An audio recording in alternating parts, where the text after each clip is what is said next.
সাদ্দাম হোসেনের মতো পরিণতি হতে পারে খামেনির, হুমকি ইসরায়েলের। ইরানের ৬৭২ জন বাংলাদেশের তালিকা, পরিস্থিতি পর্যবেক্ষণে দূতাবাস। G7 সম্মেলন শেষ হওয়ার আগে দেশে ফিরছেন ট্রাম্প। ঢাকায় ফের অস্ট্রেলিয়ার ভিসা কার্যক্রম চালু, কৃতজ্ঞতা জানালেন ডক্টর ইউনূস। মির্জা ফখরুলের সঙ্গে ব্রাজিলের রাষ্ট্রদূতের বৈঠক। এখনই জ্বালানির দাম বৃদ্ধি নয়, অর্থ উপদেষ্টা। ঢাকাসহ সারা দেশে অতি ভারী বৃষ্টির আভাস। ৪৮ ঘণ্টায় আরও ৩,২৬৪ জন অপরাধীর সন্দেহে আটক। ইরান ছেড়ে আজারবাইজানে পালালো ৬০০-রও বেশি বিদেশি। এবং ৫.৫ বছর পর আবারও ১ নম্বর স্মৃতি মানধানা। ইরানের সর্বোচ্চ নেতা আয়াতুল্লাহ আলী খামেনি ইরাকের সাবেক নেতা সাদ্দাম হোসেনের মতো পরিণতি বরণ করতে পারেন বলে সতর্ক করে দিয়েছেন ইসরায়েল।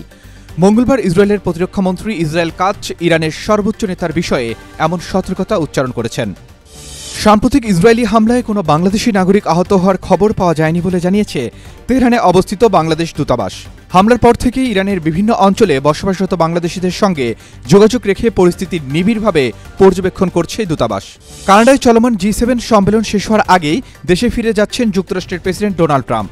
বার্তা সংস্থা এপি জানিয়েছে, মধ্যপ্রাচ্যে ইরান ও দখলদার ইসরায়েলের মধ্যে যুদ্ধের মধ্যেই হঠাৎ করে এমন সিদ্ধান্ত নিয়েছেন ট্রাম্প। হোয়াইট হাউসের প্রেস সচিব ক্যারোলিন লেভিটো এ তথ্য নিশ্চিত করেছেন।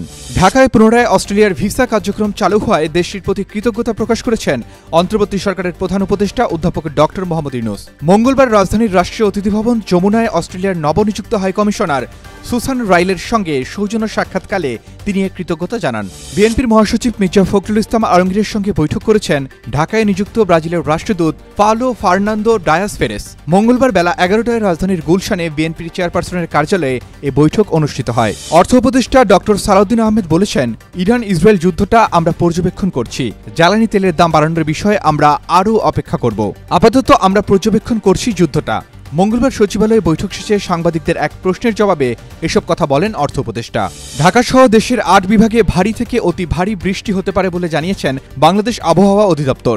অতি ভারী বৃষ্টির ফলে ৫ জেলায় ভূমিধস এবং ঢাকা ও চট্টগ্রাম মহানগরীতে জলাবদ্ধতা তৈরি হতে পারে বলে জানিয়েছেন সংস্থাটি। মঙ্গলবার ভারী বৃষ্টির সতর্কবার্তায় এ তথ্য জানানো হয়। চলমান দেশব্যাপী অভিযানে গত ৪৮ ঘণ্টায় আরও ৩,২৬৪ জন অপরাধী সন্দেহে আটক করা হয়েছে। পুলিশ সদর দপ্তরের এক প্রেস বিজ্ঞপ্তিতে জানানো হয়, তাদের মধ্যে ২,২১৪ জনকে পূর্বের মামলা ও ওয়ারেন্টের ভিত্তিতে এবং বাকি ১,০৩০ জনকে বিভিন্ন অপরাধমূলক অভিযোগে গ্রেপ্তার করা হয়েছে। গত শুক্রবার ইসরায়েল ইরান হামলা শুরু হওয়ার পর থেকে ৬০০-রও বেশি বিদেশি নাগরিক ইরান থেকে প্রতিবেশী আজারবাইজানে প্রবেশ করেছে বলে জানিয়েছেন বাকুর এক সরকারি কর্মকর্তা।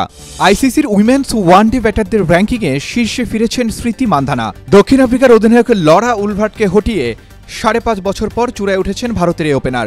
মেয়েদের র্যাঙ্কিংয়ের সাপ্তাহিক হালনাগাদ মঙ্গলবার প্রকাশ করেছে আইসিসি।